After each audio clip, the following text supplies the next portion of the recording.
Praise the Lord. ஸ்தோத்திரம் ஸ்தோத்திரம். கர்த்தருக்கு மகிமை உண்டாகட்டும். இந்த ஜூன் மாதம் கர்த்தர் நமக்கு கொடுத்திருக்கிற வாக்குத்தத்தத்திற்காய் கர்த்தருக்கு ஸ்தோத்திரம். கர்த்தராகிய இயேசு கிறிஸ்துவுக்கும் அவருடைய வேதத்துக்கும் மகிமை உண்டாகட்டும். லூக்கா எழுதின சுவிசேஷம்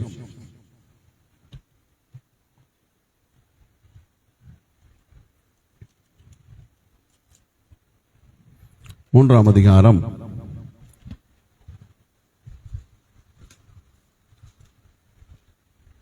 21வது வசனம். 3:21.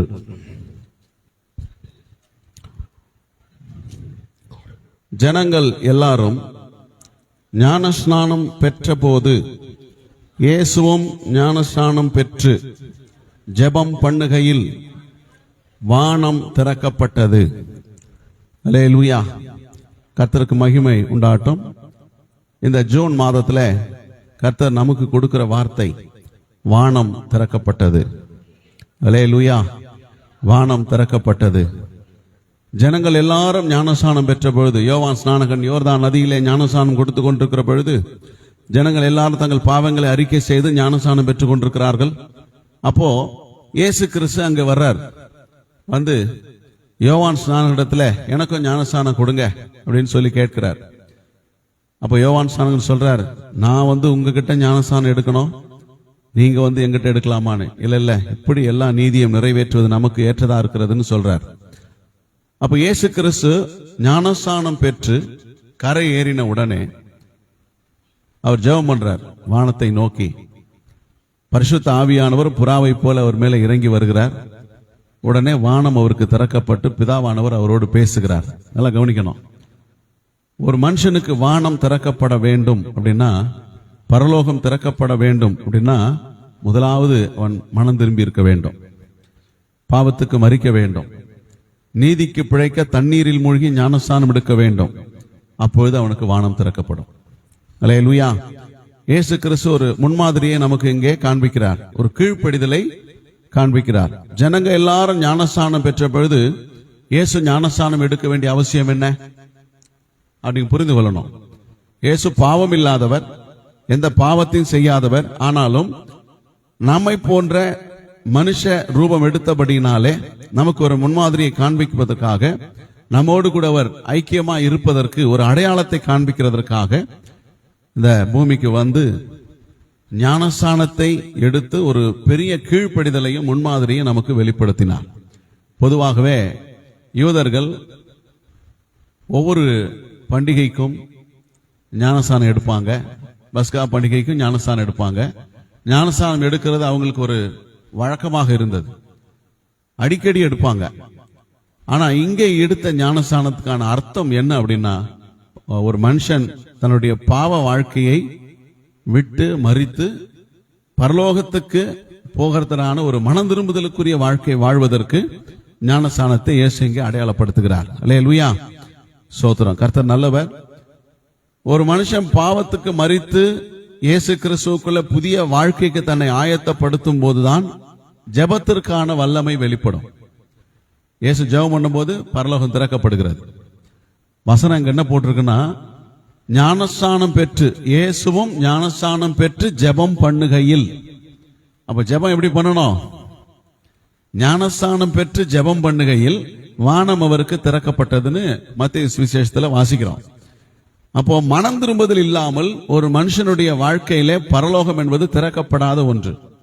பரலோகத்தை திறக்க அவனுடைய வாழ்க்கையில பரிசுத்த ஆவியானவரை அவன் பெற்றிருக்க வேண்டும், மனம் திரும்பி ஞானஸ்நானம் பெற்றிருக்க வேண்டும். அப்போ ஜெபம் பண்ணும் போது பரலோகம் அவனுக்கு திறக்கப்படும் என்று பைபிள் சொல்லுது. அல்லேலூயா.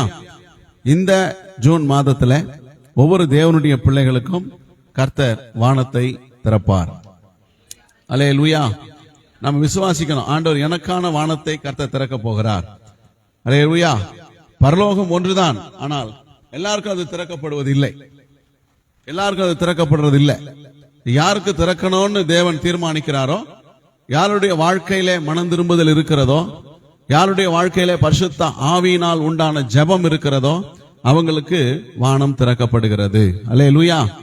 இயேசு கிறிஸ்து ஞானஸ்நானம் பெற்ற உடனே பரிசுத்த ஆவியானவர் அவர் மேல வந்து இறங்குகிறார். அதுக்கு பிறகுதான் ஊழியத்தை அவர் ஆரம்பிக்கிறார். அப்போ நம்முடைய வாழ்க்கையில எந்த காரியத்தை துவங்க வேண்டுமானாலும் பரிசுத்த ஆவியானுடைய பலன் இல்லாமல் துவங்கவே முடியாது, அது வெற்றியும் பெறாது. அதனாலதான் இயேசு அந்த வல்லமை அபிஷேகத்தை பெற்ற பிறகு அவரு ஊழியத்தை ஆரம்பிக்கிறார். அல்லேலூயா. இந்த ஆவியானுடைய அங்கீகாரத்திற்கு பிறகுதான் பரலோகத்திலிருந்து ஒரு சத்தம் வருது, நீர் என்னுடைய குமாரன், உண்மையில் பிரியமா இருக்கிறேன். அப்ப தேவனுக்கு பிரியமா இருக்க வேண்டுமானால் இயேசுவை போல நாம் என்ன செய்யணும்? தண்ணீரில் மூழ்கி பாவத்துக்கு மரித்து நீதி உள்ள வாழ்க்கை வாழ நம்மை ஒப்பு கொடுத்து நம்ம கரை ஏறும் போதுதான் பரிசுத்த ஆவியானவர் இயேசு அபிஷேகம் பண்ணினது போல நம்மையும் அங்கீகரித்து நான் உண்மையில் பிரியமா இருக்கிறேன். அப்போ பிதாவுக்கு பிரியமா இருக்கிற ஒவ்வொரு தேவ பிள்ளையினுடைய வாழ்க்கையிலும் அவங்க பண்ற எல்லா ஜெபத்துக்கும் வானம் திறக்கப்படும். அல்லேலூயா. கர்த்தர் நம்முடைய ஜெபங்களுக்கு வானத்தை திறப்பாராக. கர்த்தருக்கு மகிமை உண்டாகட்டும். எப்பொழுதெல்லாம் வானம் அடைக்கப்படுகிறது, நல்லா கவனிக்கணும். நான் ரட்சிக்கப்பட்டிருக்கிறேன், மனம் திரும்பி இருக்கிறேன், கிறிஸ்தவ வாழ்க்கை வாழ்கிறேன், ஆனால் எனக்கு வானம் அடைக்கப்பட காரணம் என்ன அப்படின்னா, பாவம் செய்யும் போதெல்லாம் வானம் ஒரு மனுஷனுக்கு அடைக்கப்படும், அதாவது பரலோகம் அடைக்கப்பட்டு போகும். லூக்கா 4:25 எலியாவின் நாட்களில் 3 வருஷம் 6 மாதம் வானம் அடைப்பட்டது. 3 வருஷம் 6 மாதம் வானம் அடைப்பட்டது. காரணம் 1 ராஜாக்கள் 17:1 அவர் ஜெபிக்கிறார்.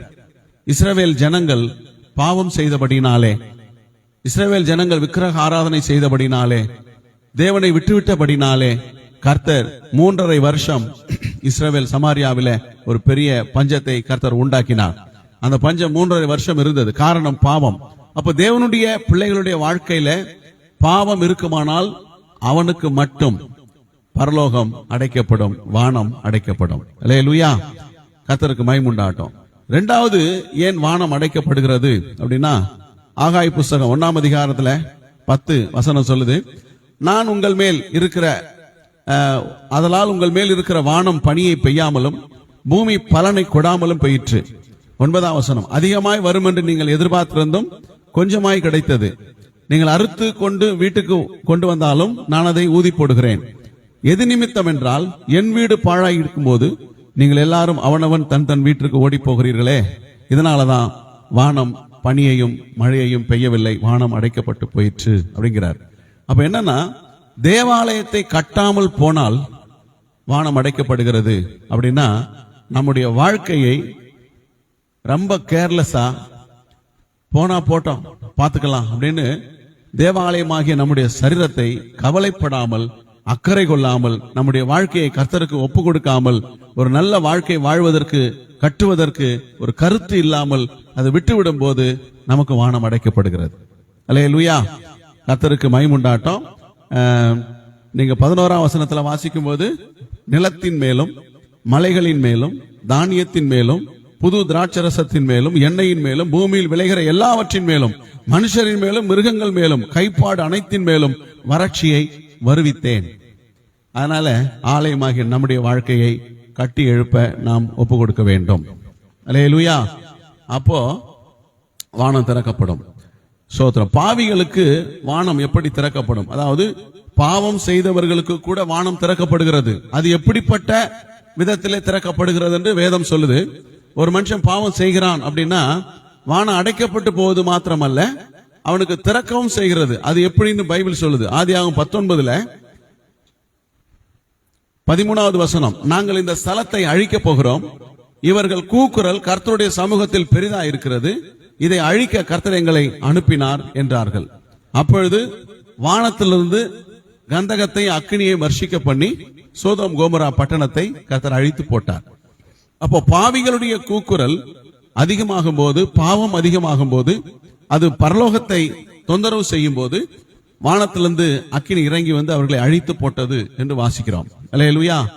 உபாகமத்துல 28வது அதிகாரம் 15 வசனம் சொல்லுது, இன்று நான் உனக்கு விதிக்கிற உன் தேவனாகிய கர்த்தருடைய கட்டளைகளின்படியும் கற்பனைகளின்படியும் நடக்க கவனமாயிருக்க அவர் சத்தத்திற்கு செவிகொடாமல் போவாயா, உன்மேல் வந்து உனக்கு பலிக்கும். 24ஆம் வசனம், புழுதியும் மண்ணுமாக பெய்ய பண்ணுவார், நீ அழியும் மட்டும் அப்படியே வானத்திலிருந்து உன்மேல் இறங்கி வரும் என்று சொல்லுகிறார். அப்ப என்ன அர்த்தம்னா, பாவிகளுக்கும் வானம் திறக்கப்படுது, அது அழிவை கொண்டு வரும்படி திறக்கப்படுகிறது அப்படின்னு சொல்லி பார்க்கிறோம்.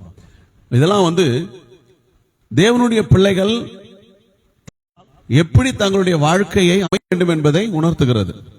கர்த்தருக்கு ஸ்தோத்திரம். தேவனுடைய பிள்ளைகளுக்கு வானம் திறக்கப்படுவதற்கு ஒரு முக்கிய காரணம் இருக்கு. அது என்னன்னு பாத்தீங்கன்னா, மல்கியா புஸ்தகத்துல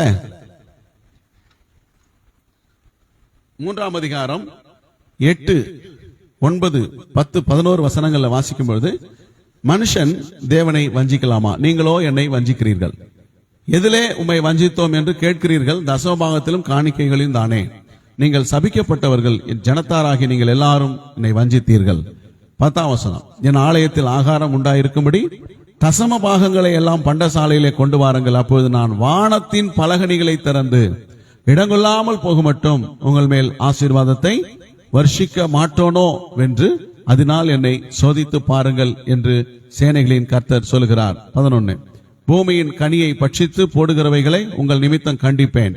அவைகள் உங்கள் நிலத்தின் பலனை அழிப்பதில்லை.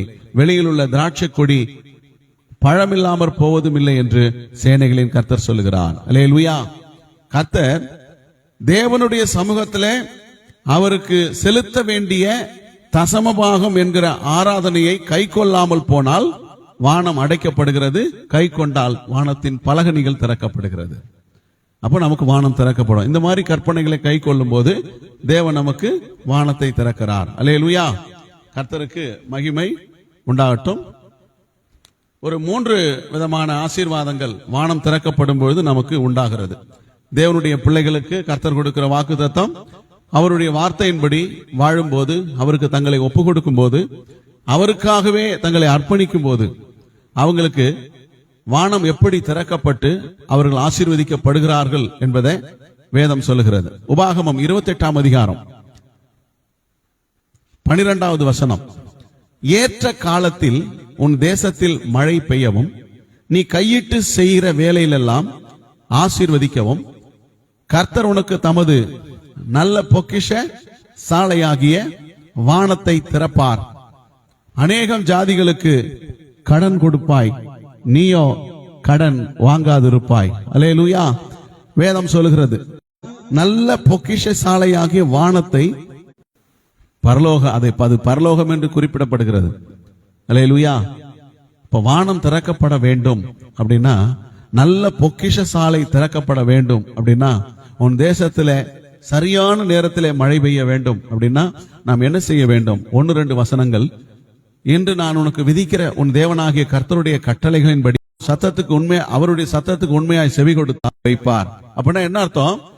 கவனமாய் செவி கொடுக்க வேண்டும், வசனத்தின்படி செய்வதற்கு கவனமாய் வாழ வேண்டும். அப்படி இருந்தோன்னு சொன்னா ஏற்ற காலத்தில் கர்த்தர் வானத்தை திறப்பார். அல்லேலூயா. அப்ப தேவன் தம்முடைய களஞ்சியங்களை திறந்து நம்மை ஆசீர்வதிக்கிற தேவன். வானத்து களஞ்சியங்களை கர்த்தர் திறக்கிறவர், பொக்கிஷ சாலைகளை கர்த்தர் திறக்கிறவர். இது அளவில்லாத ஒரு கிருபையை தேவ பிள்ளைகளுக்கு கொடுக்கிறது. நல்ல பொக்கிஷ சாலையை திறக்கும் போது அது எப்படி திறக்கப்படுதுன்னா, தேவனுடைய அளவில்லாத கிருபையினாலே. அல்லேலூயா. இப்ப ஏற்ற காலத்தில் மழை பெய்யும் அப்படின்னு சொன்னா, தேவன் நம்முடைய வாழ்க்கையில என்ன தேவை இருக்கிறதோ அதை சரியான நேரத்தில் நமக்கு சந்திக்கிறவர். சரியான நேரத்தில் கர்த்தர் என்ன செய்வாராம்? சந்திப்பார். அது ஒரு வினாடியாக கூட இருக்கலாம். ஒரு வினாடியில கூட கர்த்தர் என்ன செய்வாரு? அந்த நன்மையை நமக்கு செய்ய முடியும். அல்லேலூயா. நம்முடைய உழைப்பு, நம்முடைய வேலைகள், நம்முடைய கஷ்டங்கள் ஒன்றும் வீண் போகாதபடிக்கு அது நல்ல பலனாக கர்த்தர் மாற்றி கொடுத்து பெருக செய்வார். அல்லேலூயா. நம்முடைய வாழ்க்கையில கடன் வாங்காத ஒரு நிலையை தேவன் கொடுப்பார். நான் எல்லா தாழ்மையோட சொல்லுவேன், 28 வருஷமாக நான் கடன் வாங்கவில்லை. நீங்க நம்புவீங்களா நம்ப மாட்டீங்கன்னு தெரியாது. கர்த்தர் என்னை கடன் வாங்காமல் நடத்தி இருக்கிறார். அல்லேலூயா. அதனாலதான் என்னவோ தெரியல, கல்யாணத்துக்கு கூட கடன் கிடைக்காதபடி பண்ணிட்டார். என்னுடைய முயற்சி எல்லாம் வீணாய் போய்விட்டது. தேவன் நம்மை கடன் வாங்காமல் நடத்துகிறவர். நம்முடைய வாழ்க்கையில பொக்கிஷ சாலையை திறப்பார் என்று சொன்னால், வானத்தை திறப்பார் என்று சொன்னால், நாம கடன் வாங்க மாட்டோம். மற்றவங்களுக்கு கொடுக்கிறவர்களாய் கர்த்தர் நம்மை மாற்றுவார்.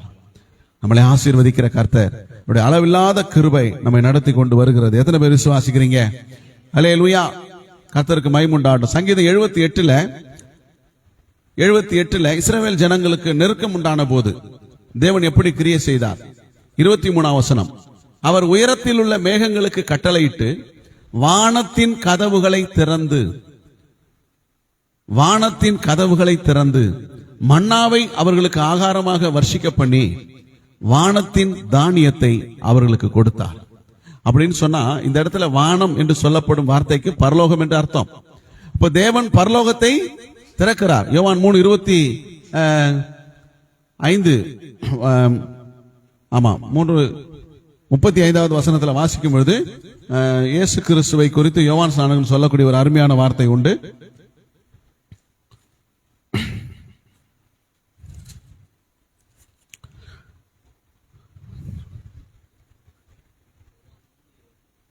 ஸ்தோத்திரம். 27வது வசனம். யோவான் பிரதியுத்தரமாக, பரலோகத்திலிருந்து ஒருவனுக்கு கொடுக்கப்பட்டால் ஒழிய அவன் ஒன்றையும் பெற்றுக்கொள்ள மாட்டான் அப்படின்னு பைபிள் சொல்லுது. அப்போ பரலோகத்திலிருந்து வானம் திறக்கப்பட்டு பரலோகத்திலிருந்து ஒரு மனுஷனுக்கு கொடுக்கப்பட்டால் ஒழிய அவங்க ஒண்ணுமே பெற்றுக்கொள்ள மாட்டாங்க. அப்பனா பரலோகம் கொடுத்தாதான் என்ன ஆசீர்வாதம் வந்து சேரும், இல்லைன்னா வராது. அப்படின்னா இங்க ஜனங்கள் வனாந்தரத்திலே பசியோடு இருக்கும் பொழுது அவங்களுக்கு வானத்தின் தானியத்தை, தூதர்களின் அப்பத்தை, மன்னாவை தேவன் அவர்களுக்கு ஆகாரமாக கொடுத்தார். அவங்களுக்கு ஆகாசத்துல கீழ்காற்றை வரப்பண்ணி காடைகளை கொண்டு வந்து புசிக்க கொடுத்தார். அவர்களை திருப்தியாக நடத்தினார். தேவன் அவருக்கு வானத்தை திறந்து கொடுத்தார். அல்லேலூயா. நம்முடைய வாழ்க்கையில என்ன நெருக்கம் வந்தாலும் அந்த நெருக்கங்களில் எல்லாம் தேவன் கூட இருந்து நமக்கான வானத்தை திறந்து நம்மை திருப்திப்படுத்துகிறவர். மத்தேயு 14 கூட வாசிக்கிறோம்.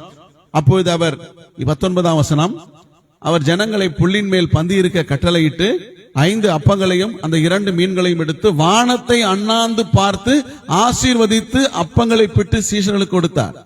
வானத்தை அண்ணாந்து பார்த்து அப்படின்னா என்ன அர்த்தம்? இயேசு கிறிஸ்து வானத்தை பார்க்கிறார் என்று சொன்னால் பரலோகத்தை பார்க்கிறார், பிதாவை நோக்கி பார்க்கிறார். தேவன் அவருக்கு வானத்தை திறக்கிறார். ஜனங்கள் எல்லாரும் திருப்தி அடைகிறார்கள். நமக்கான வானம் திறக்கப்படும் போது நம்முடைய வாழ்க்கையில மிகப்பெரிய திருப்தியை கர்த்தர் கொடுப்பார். நல்ல பொக்கிஷ சாலையாகிய வானத்தை கர்த்தர் உனக்கு திறப்பார். எத்தனை பேர் விசுவாசிக்கிறோம்? அல்லேலூயா. நீங்க போங்க, போய் மொட்டை மாடில நின்று டெய்லி பாருங்க வானம் திறக்கப்படுதான். ஆமா, டெய்லி பயிற்சி பண்ணுங்க. ஆண்டவரே எனக்கான வானத்தை திறப்பீராக. ஸ்தேவான் கண்களை திறந்து கொண்டு வானத்தை பார்க்கிறார். அவருக்கான வானம் திறக்கப்படுது. வானம் திறக்கப்பட்டு பரலோகத்தை பார்க்கிறார். இயேசு கிறிஸ்து பிதாவின் வலது பார்சத்தில் நிற்கிறதை பார்க்கிறார். அவருக்கான வானம் திறக்கப்பட்டிருக்கு. இப்ப நம்முடைய வாழ்க்கையில கர்த்தர் நமக்கு எதிலெல்லாம் வானம் திறக்கப்பட்டால், பரலோகம் திறக்கப்பட்டால் நம்முடைய காரியங்கள் சரியாகும், ஜெயமாய் முடியும் அப்படிங்கறத கர்த்தர் தீர்மானிச்சு வச்சிருக்கிறார்.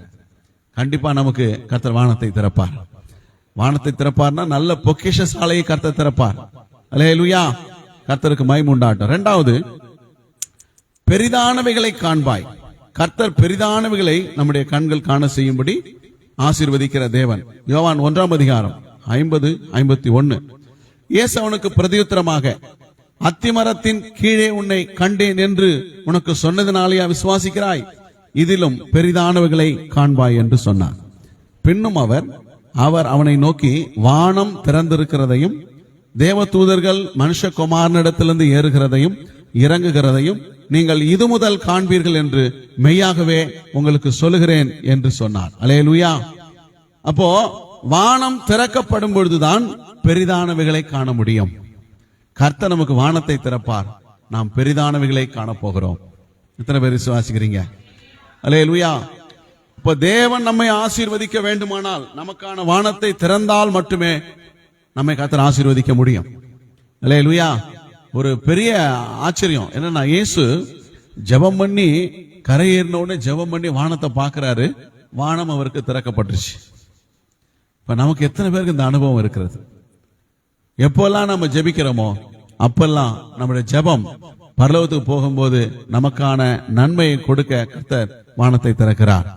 அல்லேலூயா. கர்த்தருக்கு மகிமை உண்டாகட்டும். ஆதியாகமம் 28வது அதிகாரத்துல 12வது வசனம். யாக்கோபு அங்கே அவன் ஒரு சொப்பனம் கண்டான். இதோ ஒரு ஏணி பூமியிலே வைக்கப்பட்டிருந்தது, அதன் நுனி வானத்தை எட்டி இருந்தது. அதிலே தேவதூதர்கள் ஏறுகிறவர்களும் இறங்குகிறவர்களுமாய் இருந்தார்கள். 17ஆம் வசனம். அவன் பயந்து, இந்த ஸ்தலம் எவ்வளவு பயங்கரமா இருக்கிறது, இது தேவனுடைய வீடே அல்லாமல் வேறல்ல, இது வானத்தின் வாசல். கர்த்தர் அவனுக்கு வாசலை திறந்தார், வானத்தின் வாசலை திறந்தார். அல்லேலூயா. கர்த்தர் வானத்தின் வாசலை திறக்கும் பொழுது அது எப்படிப்பட்ட வாக்குறுதி அப்படின்னா, 15வது வசனத்துல சொல்றாரு, நான் உன்னோட இருந்து நீ போகிற இடத்திலெல்லாம் உன்னை காத்து இந்த தேசத்துக்கு உன்னை திரும்பி வர பண்ணுவேன், நான் உனக்கு சொன்னதை செய்யும் அளவும் கைவிடுவது இல்லை என்று சொன்னார். அல்லேலூயா. கவனிங்க, கர்த்தர் ஒரு ஏணி. இந்த ஏணி யாருன்னா இயேசு கிறிஸ்து. அல்லேலூயா. பாருங்க, இந்த பூமியில ஒரு ஏணி வைக்கப்பட்டிருக்கு, அது பரலோகத்தை எட்டி இருக்கிறது. பரலோகத்திற்கு ஒரு மனுஷன் போக வேண்டுமானால் இயேசு ஏணியாக இருக்கிறார். பரலோகத்தின் ஆசீர்வாதங்களை பெற வேண்டுமானால் இயேசு ஏணியாக இருக்கிறார். நம்முடைய வாழ்க்கையில நாம் மேலே ஏறிக்கொண்டே இருக்க நமக்கு அவர் ஏணியாக இருக்கிறார். அல்லேலூயா. பெரிதானவைகளை நீ காண்பாய், அதை காணும் வரைக்கும் அவர் உனக்கு சொன்னதை செய்யும் அளவும் கைவிட மாட்டார். அல்லேலூயா. யாக்கோபு பெரிதானவைகளை கண்டான் என்று வேதம் சொல்லுகிறது. ஆதியாகமம் 32:10 யாக்கோபு சொல்லுகிறான், அடியனுக்கு தேவரீர் காண்பித்த எல்லா தயவுக்கும் எல்லா சத்தியத்துக்கும் நான் எவ்வளவு வேணும் பாத்திரன் அல்ல. நான் கோலும் கையுமாய் இந்த யோர்தானை கடந்து போனேன், இப்பொழுது இந்த 2 பரிவாரங்களையும் உடையவனானேன் என்று சொல்லும் பொழுது உன் பெரிய காரியங்களை கண்டான், பெரிதானவைகளை கண்டான், ஆச்சரியப்பட்டு பூரித்து பேசுகிறான். 33ஆம் அதிகாரம் 11 சொல்லுகிறான், தேவன் எனக்கு அனுகிரகம் செய்திருக்கிறார், வேண்டியது எல்லாம் எனக்கு உண்டு என்று சொல்லுகிறான். அப்ப பெரிதானவைகளை அவன் பெற்றுக்கொண்டான். கர்த்தர் அவனுக்கு பெரிதானவைகளை காண்பித்தார். எத்தனை பேர் விசுவாசிக்கிறான்? அவர் சொன்னதை செய்யுமலும் கைவிடவே இல்லை. 31ஆம் அதிகாரம் ஆதியாகமம் 31:12-13.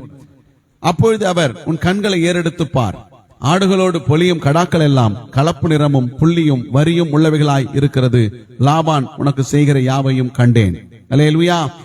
தேவன் நம்முடைய வாழ்க்கையில நமக்கு நடக்கிற எல்லாவற்றையும் கர்த்தர் பார்க்கிறார். நாம் வஞ்சிக்கப்படுகிறது, நாம் ஏமாற்றப்படுகிறது, நம்முடைய வருமானங்கள், நம்முடைய ஆசீர்வாதங்கள் திருடப்படுகிறது, நமக்கு கிடைக்காமல் தடை பண்ணப்படுகிறது, எல்லாத்தையும் பார்க்கிறார். எல்லாவற்றுக்கும் பதிலாக கர்த்தர் அவர் நமக்கு நன்மை செய்கிறார். அல்லேலூயா. 31:7 வாசிக்கிறோம், உங்கள் தகப்பனோ என்னை வஞ்சித்து என் சம்பளத்தை 10 முறை மாற்றினான், ஆனாலும் தேவன் எனக்கு தீங்கு செய்ய தேவன் அவனுக்கு இடம் கொடுக்கவில்லை. அல்லேலூயா. எவ்வளவு அற்புதமான தேவன். நான் சொன்னதை செய்யும் அளவும் உன்னை கைவிடுவதில்லை என்று சொல்லும்போது நம்முடைய வாழ்க்கையில வரக்கூடிய இடையூறுகள், இன்னல்கள், போராட்டங்கள், நம்முடைய வருமானங்கள், ஆசீர்வாதங்கள் எத்தனை முறை திருடப்பட்டாலும் மாற்றப்பட்டாலும் கிடைக்காமல் போனாலும் அவளுக்கெல்லாம் நியாயம் செய்து நீதி செய்து கர்த்தரவனை உயர்த்தினதை அவன் கண்டான். பெரிதானவைகளை கர்த்தர் காண செய்தார். 13ஆம் வசனம் வாசிக்கும் பொழுது, நீ தூணுக்கு அபிஷேகம் செய்து எனக்கு ஒரு பொருத்தனை பண்ணின பெத்தேலிலே உனக்கு தரிசனமான தேவன் நானே. நான் உனக்கு வெளிப்பட்டு என்ன சொன்னேனோ அதை நான் உனக்கு செய்திருக்கிறேன். இந்த 20 வருஷத்துல நான் உன்னை கைவிடவே இல்லை, ஒரு நாளும் கைவிடவில்லை. உன் தகப்பன் வீட்டுக்கு போ, இந்த ஆசீர்வாதங்களோடு போ, அவனுக்கு நான் சொன்ன வாக்குறுதியை நிறைவேற்றும்படி உன் தேசத்தை பெரிய ஜனமாக நான் மாற்றுவேன்னு சொல்லி கர்த்தர் வாக்கு சொன்னார். அல்லேலூயா. 30ஆம் அதிகாரம் 40 வாசிக்கிறோம், இவ்விதமாய் அந்த புருஷன் மிகவும் விருத்தி அடைந்து திரளான ஆடுகளும் வேலைக்காரரும் வேலைக்காரிகளும் ஒட்டகங்களும் கழுதைகளையும் உடையவனானான். கர்த்தர் சொன்னதை செய்யும் அளவும் கைவிடவில்லை. எத்தனை பேர் நம்புறீங்க? அல்லேலூயா. தேவனை நம்புகிறவர்களுக்கு ஒரு குறைவும் வராது, தேடுகிறவர்களுக்கு ஒரு நன்மையும் குறைவுபடாது. அல்லேலூயா. பெரிதானவைகளை காண வேண்டுமானால் நமக்கு வாசல் திறக்கப்பட வேண்டும். அல்லேலூயா. தேவனுடைய வீட்டிலே வானத்தின் வாசல் திறக்கப்பட்டு வாசலிலே கர்த்தர் நிற்கிறார். அப்படின்னா என்ன அர்த்தம்? வாசல் திறந்து இருக்கிறது என்று அர்த்தம். நல்லா புரிஞ்சுக்கணும். வாசல் என்று சொன்னாலே அது திறக்கப்பட்டிருக்கிறது. திறந்த வாசல் என்று பைபிள் சொல்லுகிறது. அல்லேலூயா. அப்ப அங்க கர்த்தர் வாசல்ல நிற்கிறார்னா கதவு திறந்தா தானே நிக்க முடியும். அப்ப வாசல்ல திறந்து நிற்கிறார்.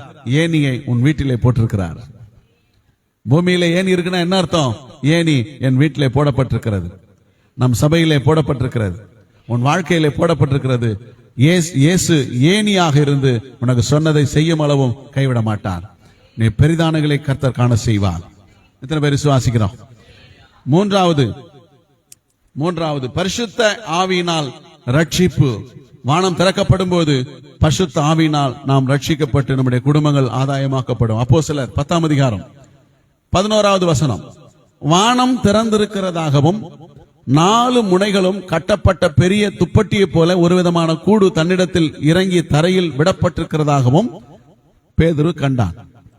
வானம் திறக்கப்பட்டது, அதெல்லாம் விவரமா சொல்றாரு பாருங்க. வானம் திறக்கப்பட்டது. வானம் திறக்கப்பட்ட உடனே ஒரு துப்பட்டிய 4 முனைகளும் கட்டி அது கீழே இறக்குறாங்க. அதுல சகல விதமான மிருக ஜீவன்களும் இருக்கிறது அப்படின்னு அவர் பார்க்கிறார். எல்லா 4 கால் ஜீவன்கள், ஊரும் பிராணிகள், பாம்பு, பல்லி, அது இதுன்னு எல்லாம் இருக்கு அதுல. இந்த சொப்பனத்தை கண்ட உடனே நான் இதை புசிக்க மாட்டேன்னு சொல்றார். அவருக்கு விவரம் தெரியல, அர்த்தம் புரியல. நம்ம கூட சொப்பனம் கண்டா அதுக்கு சரியான விளக்கம் நமக்கு உடனே புரியாது. அப்புறமா தான் கர்த்தர் அதை உணர்த்துவார். பேதுரு கூட அந்த சொப்பனத்தை காணும் போது 3 முறை அது இறங்கி வருகிறது. ஆண்டவரே, நான் அதெல்லாம் சாப்பிட மாட்டேன், அது தீட்டு அப்படின்னு சொல்லி அதை எடுக்காம விட்டுறாரு. மறுபடியும் அந்த கூடு வானத்துக்கு எடுத்துக்கொள்ளப்படுகிறது. அவர் சாப்பிட வேண்டும் என்பதற்காக அந்த கூடு இறங்கி வரவில்லை. ஏன் அந்த கூடு இறங்கி வந்தது, அதனுடைய பொருள் என்ன, அதை எப்படி விளங்கிட்டு அதன்படி நடக்க வேண்டும் என்பதை உணர்த்தும்படி கர்த்தர் அதை காட்டினார். இப்போ அவர் அதுக்கு பதில் சொல்றார். புரிஞ்சுக்கிட்ட உடனே பதில் சொல்றார். 15ஆம் வசனத்துல அந்த கூடு இறங்கி வந்ததற்கான அர்த்தத்தை அவர் புரிஞ்சுக்கிட்டு பேசுறார். அப்பொழுது தேவன் சுத்தமாக்கினவைகளை நீ தீட்டாக எண்ணாதே என்று அந்த சத்தம் கேட்டது. 28ஆம் வசனம் அர்த்தம். 28ஆம் வசனம். அவர்களை நோக்கி, அந்நிய ஜாதியானோடே கலந்து அவனிடத்தில் போக்குவரவா இருப்பது யூதனானுக்கு விளக்கப்பட்டிருக்கிறது என்று நீங்கள் அறிந்திருக்கிறீர்கள். அப்படி இருந்தும் எந்த மனுஷனையும் தீட்டுள்ளவன் என்றும் அசுத்தன் என்றும் நான் சொல்லாதபடிக்கு தேவன் எனக்கு காண்பித்திருக்கிறார். அப்ப கூட்டில் வந்திருக்கிற அந்த மிருகங்கள் எல்லாம் யாரை குறிக்கிறது? இந்த பூமியிலே இருக்கிற எல்லா விதமான ஜனங்களையும் குறிக்கிறது. எல்லா ஜனமும் தேவனால் நேசிக்கப்படுகிறார்கள். எல்லா ஜனத்தையும் கர்த்தர் நேசிக்கிறார். எல்லாரையும் கர்த்தர் ரட்சிக்க விரும்புகிறார். எல்லாரையும் கர்த்தர் சேர்த்துக் கொள்ள விரும்புகிறார் என்பதை பேதுருவுக்கு இந்த சொப்பனத்திலே, அந்த தரிசனத்திலே அந்த கூடு இறங்கி வந்ததை குறித்து விளக்கம் கொடுக்கிறார். நல்லா புரிஞ்சுக்கணும். அப்போ அந்த வானத்திலிருந்து அந்த கூடு இறங்கி வந்ததற்கான நோக்கம் என்ன அப்படின்னா, உன்னையும் என்னையும் நம் குடும்பங்களையும் கர்த்தர் சேர்த்துக் கொள்கிறார், ரட்சித்துக் கொள்கிறார். அல்லேலூயா. 35வது வசனத்துல சொல்றாரு, எந்த ஜனமாக இருந்தாலும் அவருக்கு பயந்திருந்து நீதியை செய்கிறவன் எவனோ அவனே அவருக்கு உகந்தவன் என்று நிச்சயமாய் அறிந்திருக்கிறேன். அவரை விசுவாசிக்கிறவன் எவனோ, 43ஆம் வசனம், அவரை விசுவாசிக்கிறவன் எவனோ அவன் அவருடைய நாமத்தினாலே பாவ மன்னிப்பை பெறுவான் என்று தீர்க்கதரிசிகள் எல்லாரும் அவரை குறித்தே சாட்சி கொடுக்கிறார்கள். ரட்சிப்பை குறித்ததான வெளியேறப்பெற்ற வார்த்தைகளை பேசும்போது 44வது வசனத்திலே இந்த வார்த்தைகளை பேதுரு பேசிக் கொண்டிருக்கையில் வசனத்தை கேட்டவள் யாவர் மேலும் பரிசுத்த ஆவியானவர் இறங்கினார். இப்பொழுதும் உங்கள் மேல் கர்த்தருடைய ஆவியானவர் இறங்கி வருவார். அல்லேலூயா. வெளியேறப்பெற்ற ரட்சிப்பாகிய மனம் திரும்புதல் ஆகிய பரலோக வாழ்க்கைக்கு நம்மை சுத்திகரிப்பதற்கு பரிசுத்த ஆவியானவர் நம்மேல் இறங்கி வருவார். இந்த வீட்டில் இருக்கிற 100கணக்கானவர்கள் ரட்சிக்கப்பட்டார்கள். 100க்கு மேற்பட்டவர்கள் ரட்சிக்கப்பட்டார்கள். அல்லேலூயா. அப்போஸ்தலர் 11:14 வாசிக்கிறோம். இந்த சம்பவங்கள் நடக்கிறதுக்கு முன்னாடி கொர்நேலியு ஒரு தரிசனத்தை பார்க்கிறார். தேவனுடைய தூதன் வந்து அவருக்கு தரிசனமாக பேதுருவை கூப்பிட்டு பேசுன்னு சொல்லிட்டு போயிட்டார். இந்த சம்பவம் எருசலேமில் உள்ளவர்களுக்கு சாட்சியாக அறிவிக்கப்பட வேண்டும். ஏன்னா அவங்க எல்லாம் கேட்கிறாங்க, புறஜாதிகிட்ட போய் நீங்க எப்படி கலந்து இருக்கலாம், சாப்பிடலாம், அங்க எப்படி ஐக்கியம் கொள்ளலாம், அது தவறு இல்லையான்னு கேள்வி எழுப்புறாங்க. அதுக்கு அவர் பைபிள்ல அங்க நடந்த விஷயங்களை சாட்சியா சொல்றார். அப்போஸ்தலர் 11:14 நீயும் உன் வீட்டார் அனைவரும் ரட்சிக்கப்படுவதற்கு ஏதுவான வார்த்தைகளை அவன் உனக்கு சொல்லுவான் என்று அந்த தூதன் தனக்கு சொன்னதாகவும் எங்களுக்கு அறிவித்தான். 18ஆம் வசனம், இவைகளை அவர்கள் கேட்ட பொழுது அமர்ந்திருந்து, அப்படியானால் ஜீவனுக்கு ஏதுவான மனம் திரும்புதலை தேவன் புறஜாதியாருக்கும் அருளி செய்தார் என்று சொல்லி தேவனை மகிமைப்படுத்தினார்கள். இப்போ எருசலேமில் உள்ள மூப்பர்கள், யூதர்கள் தேவன் புறஜாதியாரை ஏற்றுக்கொண்டார் என்று கேள்விப்பட்டு சந்தோஷப்பட்டு அவங்களையும் தன்னுடைய சொந்த ஜனமாக கருதினார்கள். இந்த வானம் ஏன் திறக்கப்பட்டது, இந்த கூடு ஏன் இறங்கி வந்தது அப்படின்னா, நாம் எல்லாரும் நம்முடைய குடும்பங்கள் எல்லாம் அந்த கூட்டில் இருக்கிறது. அந்த கூட்டில் யாரெல்லாம் இருக்கிறோம்? நாம் எல்லாரும் இருக்கிறோம். கர்த்தர் நம்மை அன்றைக்கே சேர்த்து கொண்டது போல நம்மையும் இன்றைக்கு அவர் சமூகத்தில் இந்த மாதத்தில் சேர்த்துக் கொள்ள போகிறார். நான் விசுவாசிக்கிறேன். இப்பதான் ஒருத்தர் வந்து என்கிட்ட சொன்னார், ஐயா எனக்கு ஞானஸ்தானம் கொடுப்பீங்களா, எனக்கு ஞானஸ்தானம் கொடுக்குறீங்களா, ஞானஸ்தானம் எடுத்துக்கிறேன் அப்படின்னு சொல்லி கேட்டார். ரொம்ப சந்தோஷமா இருந்துச்சு. அப்போ ஒவ்வொரு தேவ பிள்ளைகளையும் கர்த்தர் அவர்கள் உள்ளத்திலே ஒரு பெரிய மாற்றத்தை ஏற்படுத்தி, கொர்நேலியு ரட்சிக்கப்பட காரணமாயிருந்த தூதன் எப்படி சொன்னானோ அதுபோல கர்த்தர் ஒவ்வொருவருக்கும் தூதனை அனுப்பி பேசுவார். அவங்களுக்கான வானத்தை திறப்பார். ஒவ்வொரு கூடும் இறங்கி வரும், ஒவ்வொரு குடும்பத்திலும் கூடு இறங்கி வரும். அல்லேலூயா. கர்த்தர் பெரிய மாற்றத்தை கொடுப்பார். உனக்கு வானம் திறக்கப்படும் பொழுது உன் குடும்பத்தை கர்த்தர் சேர்த்துக் கொள்வார் என்று அர்த்தம். இயேசுவுக்கு வானம் திறக்கப்பட்டது, அவருடைய ஊழியம் வல்லமையாய் நடைபெற்றது. அவர் தன்னுடைய ஊழியத்தை வெற்றியாய் முடித்து நம்மை மீட்டுக் கொண்டது போல நமக்கான வானத்தை கர்த்தர் திறப்பார். நமக்கான வானத்தை கர்த்தர் திறப்பார். நல்ல பொக்கிஷ சாலையாகிய வானம் உனக்கு திறக்கப்படும். தேவனுடைய அளவில்லாத கிருபை உன்மேல் ஊற்றப்படும். இதிலும் பெரிதானவைகளை காண்பாய். தேவன் சொன்னதை செய்யும் அளவும் கைவிடுவதில்லை. பரிசுத்த ஆவியினாலே உன்னை ரட்சித்துக் கொள்ளுவார். உன் ஜெபம் கேட்கப்படும். எத்தனை பேர் விசுவாசிக்கிறீங்க? தாம் சொன்னதை செய்யும் அளவும் கைவிடாத கர்த்தர், உன் ஜெபத்தை கேட்கிற கர்த்தர், உன்மேல் அளவில்லாத கிருபையை ஊற்றுகிற கர்த்தர், உனக்கான வானத்தை கர்த்தர் திறக்க போகிறார். நமக்கான வானத்தை கர்த்தர் திறக்க போகிறார். எத்தனை பேர் விசுவாசிக்கிறீங்க? வானம் திறக்கப்பட்டால் பைபிள் சொல்லுது, இடம் கொல்லவே கொள்ளாது. வானம் திறக்கப்பட்டா இடம் கொள்ளாது. பைபிள் சொல்லுது. நம்ம இப்பதான் வாசித்தோம் மல்கியா 3 10ஆம் வசனத்தில் என்ன சொல்லுது? இடம் கொள்ளாத மட்டும் நான் உன்னை ஆசீர்வதிப்பேன். வானத்தின் கதவுகள் மட்டுமல்ல, பலகணிகளையும் கர்த்தர் திறக்கும் பொழுது அங்கு இடம் கொள்ளாதபடிக்கு நம்முடைய வாழ்க்கையில் ஆசீர்வாதங்கள் நிரம்பி வழியும் காணப்படும். எத்தனை பேர் விசுவாசிக்கிறீங்க? வெறும் பூமிக்குரிய ஆசீர்வாதங்களை பெற்றுக் கொள்வது மட்டும் தேவனுக்கு பிரியமல்ல. வரப்போகிற ராஜாதி ராஜாவாகிய வருகைக்கு கிரீடங்களாகிய நாம் அவருக்கு முன்பாக போய் நிற்பதற்கு கர்த்தர் நமக்கு வானத்தை திறக்க போகிறார். விலையேற பெற்ற ரட்சிப்பை கர்த்தர் நமக்கு தரப்போகிறார். நான் விசுவாசிக்கிறேன். இந்த வசனம் எனக்கு கர்த்தர் கொடுத்த பொழுது நான் சபையிலே திரளான கூட்டம் நிரம்பி வழிகிறதை நான் கண்டு உணர்ந்தேன். ரொம்ப சந்தோஷமா இருந்துச்சு. நமக்கு கர்த்தர் வானத்தை திறக்க போகிறார். நம்முடைய குடும்பத்தில் கர்த்தர் வானங்களை திறக்க போகிறார். நான் சொல்லுவேன், நீங்கள் ஆசீர்வதிக்கப்படுகிறதை பார்த்து அநேக ஜனங்களை கர்த்தர் கொண்டு வருவார். எல்லா தடைகளையும் கர்த்தர் உடைத்து போட போகிறார். அல்லேலூயா. அந்த வசனம் எப்படி ஆரம்பிக்குதுன்னு சொன்னா, ஜனங்கள் எல்லாரும் ஞானஸ்நானம் பெற்றார்கள். வானம் திறக்கப்படும் பொழுது எல்லாரும் ஞானஸ்நானம் எடுத்துப்பாங்க. அப்புறம் என்ன அர்த்தம்? ஜனங்கள், எத்தனை ஜனங்கள் அங்கு வந்தாங்க? நூற்றுக்கணக்கான ஜனங்களை கர்த்தர் அங்கே கொண்டு வந்தார். அல்லேலூயா. இயேசுவும் அங்கே இருந்தார். நீ ஞானஸ்நானம் எடுக்கும் போது இயேசு இருப்பார், உன் கூட இருப்பார். அதை பார்த்து அவரும் சந்தோஷப்படுவார், நாங்களும் சந்தோஷப்படுவோம், பரலோகமும் சந்தோஷப்படும். எத்தனை பேர் விசுவாசிக்கிறீங்க? கர்த்தர் உனக்கான வானத்தை திறக்க போகிறார். நம்ம எல்லாரும் 7 நிமிடம் கண்ண மூடி கர்த்தரை நோக்கி பார்க்கலாமா? ஒரு ஒப்பு கொடுத்தலோட, அர்ப்பணிப்போட எனக்கான வானத்தை கர்த்தர் திறக்க போகிறார். எனக்கான வானம் திறக்கப்பட போகிறது. பரலோகத்திலிருந்து கொடுக்கப்பட்டால் ஒழிய ஒருவனும் ஒன்றையும் பெற்றுக் கொள்வதில்லை. பரலோகம் நமக்கு திறக்கப்படட்டும். தேவனுடைய சமூகம் நமக்கு திறக்கப்படட்டும். நீங்கள் 2 பேர் ஒருமனப்பட்டால் பிதாவானவர் சொல்ல, ஆண்டவரே எனக்கான வானத்தை நீர் திறக்க போகிறீரப்பா. அல்லேலூயா. வானம் எனக்கு திறக்கப்படும். இயேசுவுக்கு வானம் திறக்கப்பட்டது. கர்த்தர் எனக்கு வானத்தை திறப்பார். எனக்கு கர்த்தர் வானத்தை திறப்பார். வானத்தை திறக்கும் போது ஏற்ற காலத்தில் சரியான நேரத்தில்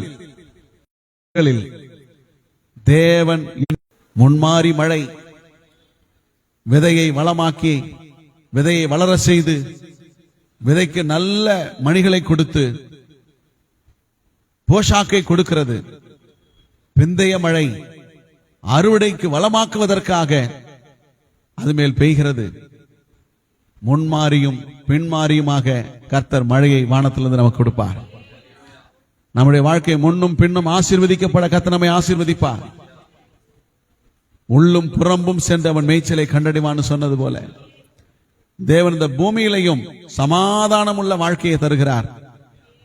பரலோகத்திற்கு நம்மை கொண்டு போகிறார். ஆவிக்குரிய வாழ்க்கையிலும் பூமிக்குரிய வாழ்க்கையிலும் குறைவில்லாது இருக்க கர்த்தர் நம்மை நடத்துகிறார். கர்த்தரை தேடுகிறவர்களுக்கோ ஒரு நன்மையும் குறைவுபடாது. ஒரே ஒரு நன்மை கூட குறைவுபடாது. கர்த்தர் குறைவில்லாமல் நடத்தி இருக்கிறார்.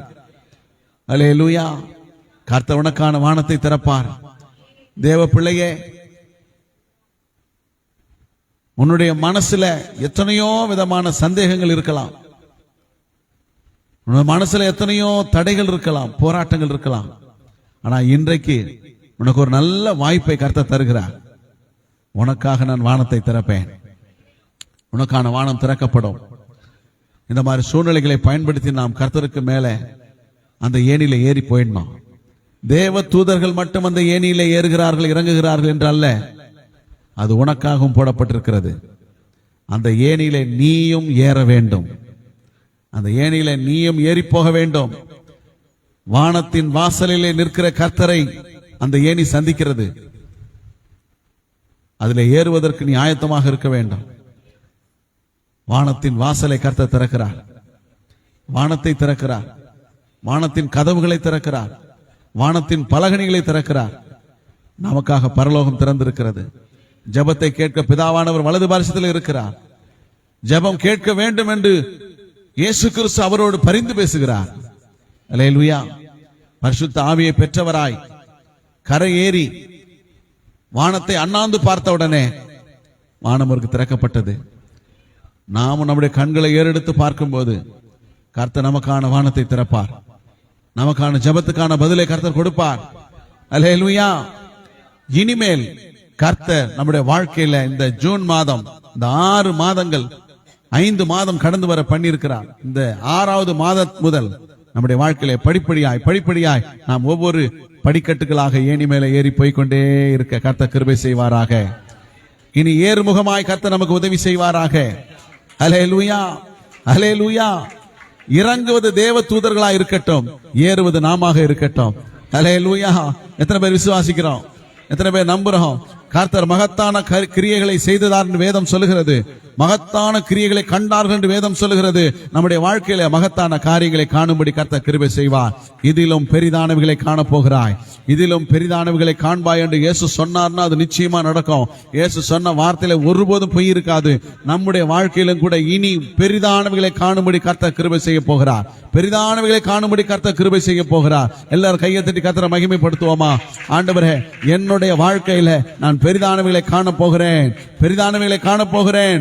பொக்கிஷசாலை எனக்கு திறக்கப்படும். அல்லேலூயா. பரிசுத்த ஆவியினால் ரட்சிப்பு எனக்கு கிடைக்கும். ஒரு கூடு எனக்காக இறங்கி வரும். ஒரு கூடு எனக்காக இறங்கி வரும். அந்த கூட்டிலே நானும் என் குடும்பமும் இருப்போம். அல்லேலூயா. அல்லேலூயா. நாங்கள் சேர்த்துக் கொள்ளப்படுவோம். நாங்கள் சேர்த்துக் கொள்ளப்படுவோம். எங்களுக்கான வானத்தை கர்த்தர் திறந்திருக்கிறார். வானத்தை திறந்திருக்கிறார். மக்கள் நன்றி சொல்லுகிறோம். தகப்பனே, இந்த காலை ஆராதனையில வாக்குத்தத்தத்தை பெற்றுக்கொண்ட உம்முடைய பிள்ளைகள் ஒவ்வொருவரையும் ஆசீர்வதிக்கிறேன். பிதா, குமாரன், பரிசுத்த ஆவியின் நாமத்திலே வாழ்த்தி ஆசீர்வதிக்கிறேன். தேவ பிள்ளையே, கர்த்தர் உனக்கான வானத்தை இந்த ஜூன் மாதத்திலே திறப்பார். உனக்கான வானம் திறக்கப்படும். திறக்கப்படும். அதை ஒருவரும் பூட்ட முடியாது. அவர் திறந்தால் அதை யாரும் பூட்ட முடியாது. கர்த்தர் வாசலைகள்ல வானத்தையே உனக்காய் திறக்கிறார். ஆண்டவரே, உமக்கு ஸ்தோத்திரம். பெரிய காரியங்களை செய்யுங்க. உங்களுடைய பிள்ளைகள் ஒவ்வொருவரையும் ஆசீர்வதிங்க, பலப்படுத்துங்கப்பா. இந்த மாதம் முழுவதும் கர்த்தருடைய ஆவியானவர் ஆளுகை செய்வீராக. தாழ்த்தி வெறுமையாக்கி ஒப்பு கொடுத்து ஜெபிக்கிறோம். நீர் மாத்திரம் மகிமைப்படுவீராக. எங்கள் வாழ்க்கையில பெரிய காரியங்களை செய்வீராக. இயேசு கிறிஸ்துவின் நல்ல நாமத்தில் வேண்டி ஜெபிக்கிறேன் நல்ல பிதாவே, ஆமென். என் ஆத்துமாவே கர்த்தரை ஸ்தோத்திரி. என் முழு உள்ளமே பரிசுத்த நாமத்தை ஸ்தோத்திரி. என் ஆத்துமாவே கர்த்தரை ஸ்தோத்திரி. கர்த்தர் செய்த சகல உபகாரங்களையும் மறவாதே. ஆமென், ஆமென். நம்முடைய கர்த்தராகிய இயேசு கிறிஸ்துவினுடைய கிருபையும் பிதாவாகிய தேவனுடைய அன்பும் பரிசுத்த ஆவியானுடைய ஐக்கியமும் நம் ஒவ்வொருவரோடும் உலகத்தில் சகல பரிசுத்தவான்களோடும் கர்த்தருடைய வருகை மட்டும் இருப்பதாக. ஆமென், ஆமென். God bless you. கர்த்தர் உங்களை ஆசீர்வதிப்பார், உங்களோடு இருப்பார்.